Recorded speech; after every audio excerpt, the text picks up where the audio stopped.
Welcome back, dear students and friends.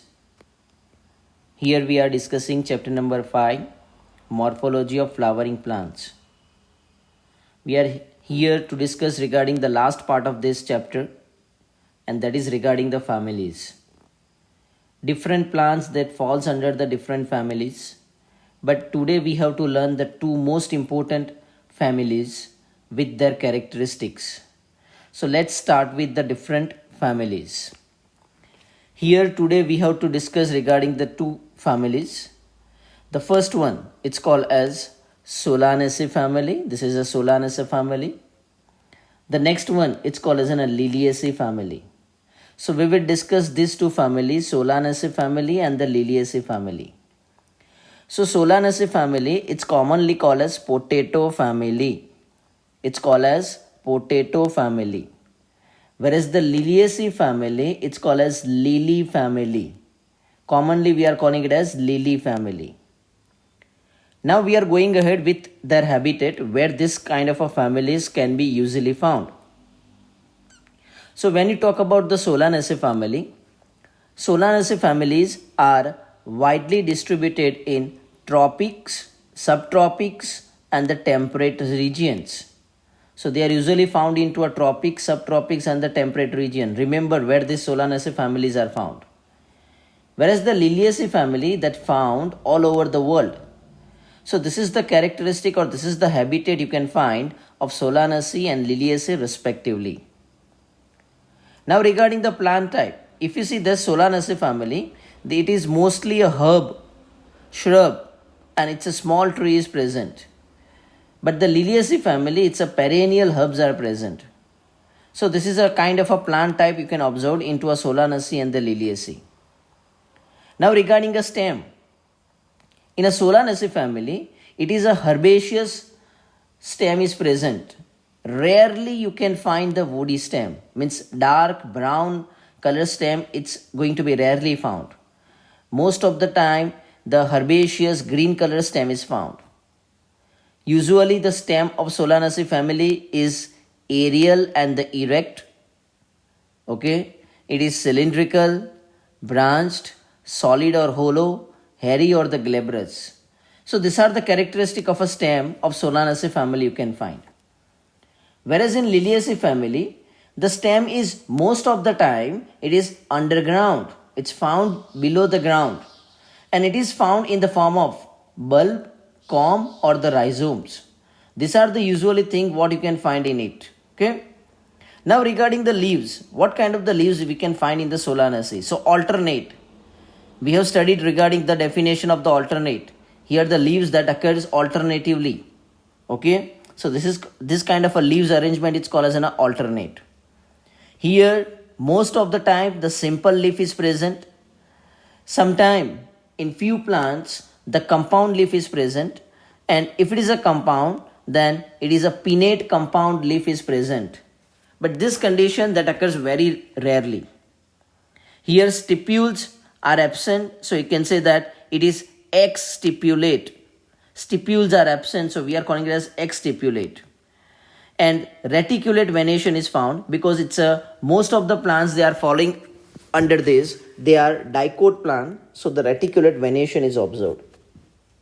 Whereas in case of a Liliaceae family, the leaves has a basal arrangement, alternate arrangement, they are linear, ex-stipulate and the parallel venation.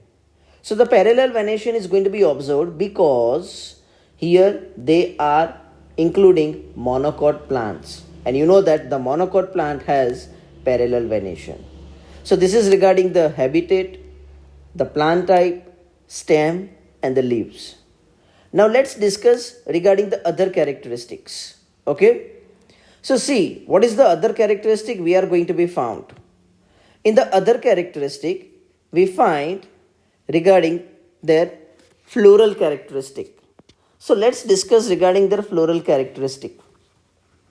In a Solanaceae family, the solitary inflorescence is going to be found. Which kind of inflorescence? The solitary inflorescence is going to be found. Let's start with it.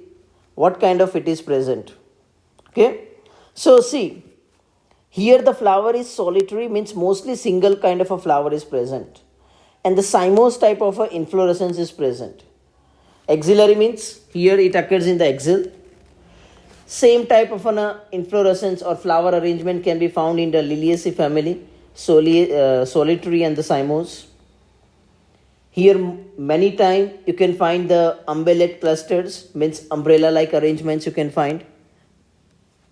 Now regarding if you see a flower, it's a bisexual in both the case. Okay, bisexual means the flower possesses both male and female sexual organs and they are actinomorphic. Okay, that means the flower can be divided into equal half through any plane. Now regarding the different components of a flower, calyx, corolla, androecium and the gynoecium. We will discuss each component of a flower, starting with the first one, calyx. In a Solanaceae family, usually the 5 sepals can be found in the flower and these sepals are united. United sepals we are calling it as gamosepalous. These sepals are arranged like a valvate estivation. So they shows a valvate estivation. Okay, valvate means the margins of each sepal that touch the another sepals. Okay, so this is called as a valvate estivation. In a corolla, there are 5 petals are present and these petals are also united. That's why we are calling it as gamopetalous. And the same kind of estivation, that's a valvate estivation, is found. But when you look after the Liliaceae family, remember this characteristic. We will also reflect it into a floral diagram and the floral formula. Here the calyx and corolla, 2 individual whorls are not present. Here single whorl is present. Instead of calyx and corolla, there is a single whorl is present, what we call as perianth. And its individual unit is called as tepals. So tepals, total 6 tepals are present, which are arranged in 2 layers, 3 plus 3. And they are not fused, they are free. So you can say that they are polytepalous. Okay. Here a valvate kind of estivation you can find in the Liliaceae family. Now regarding the androecium and the gynoecium, as we have discussed earlier that they are bisexual, means possess both male sexual organ and the female sexual organ. So in the androecium, 5 stamens are present, but they are epipetalous. And here total 6 stamens are present, but they are arranged in 2 layers.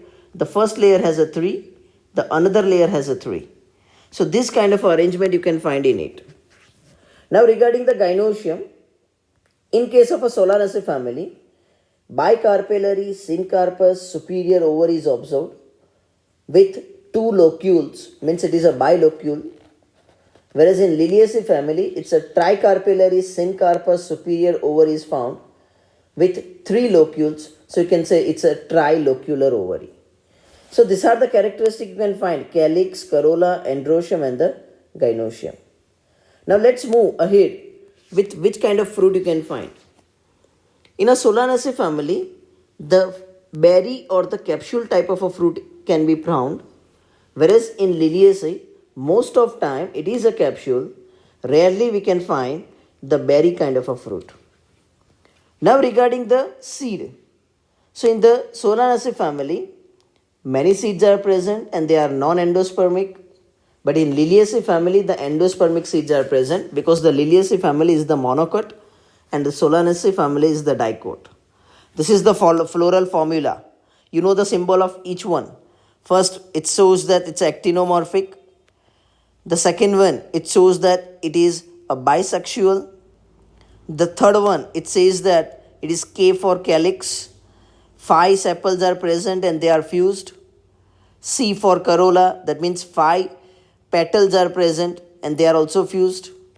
Here 5 stamens are present, they are also fused. And here you can say a line between the C and A that indicates that it is a epipetalous.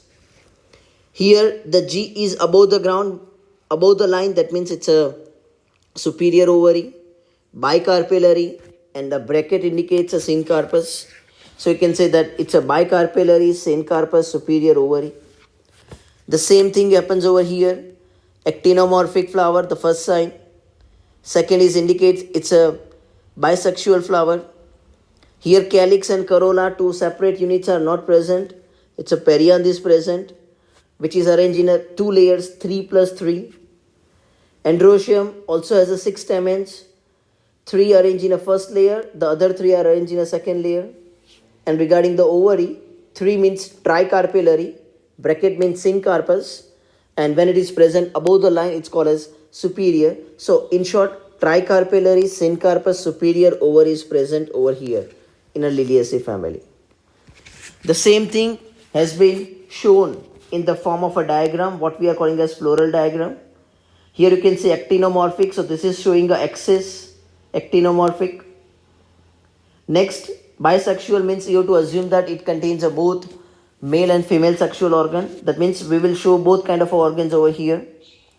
K indicates calyx and it has 5 sepals, so we are showing 5 sepals.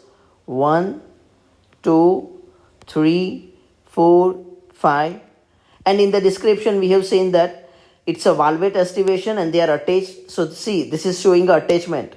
It is showing a attachment between 2 sepals and they just touch along the margins. So this kind of estivation is called as valvate estivation. Similarly, C indicates for corolla 5 petals, 1, 2, 3, 4, 5. They are fused. Okay, clear? So here you can say they are fused, they are attached. Okay, clear? And the androecium, there are 5 stamens, 1, 2, 3, 4, 5, and they are also attached with petals. Now, bicarpellary syncarpus ovary is present. Here you can say that 2 locules are present, which contain many ovules. Okay, and the superior ovaries are present. So this kind of arrangement you can find it in a floral diagram. The same thing happens over here. Here the calyx corolla is absent. Okay, here the perianth is present but arranged in a 2 layers. First layer contains 3, so this is first layer, 1, 2, 3. Okay, next the another layer contains 3, 1, 2, 3, and they just touch along the margin because here also there is a valvate estivation. Androecium are 3 plus 3, so 1, 2, 3 in one layer, in other layer 1, 2, 3, so total 6. Tricarpellary ovary, so you can see 3, 1, 2, 3. Tricarpellary syncarpus superior ovary is present. So the same thing has represented in a floral diagram, and this is showing the axis. It is actinomorphic, means flower can be divided into equal half through any plane. So this is all about the characteristic of Solanaceae and the Liliaceae family. Either of this family can be asked in the examination. It is very important. So learn all the vegetative floral characters of this individual family, Solanaceae and the Liliaceae. At the end, you should also write it down, the examples in each family. So that's all about the families. And here we are ending with a chapter number 5. Thank you all of you for watching. Thank you once again.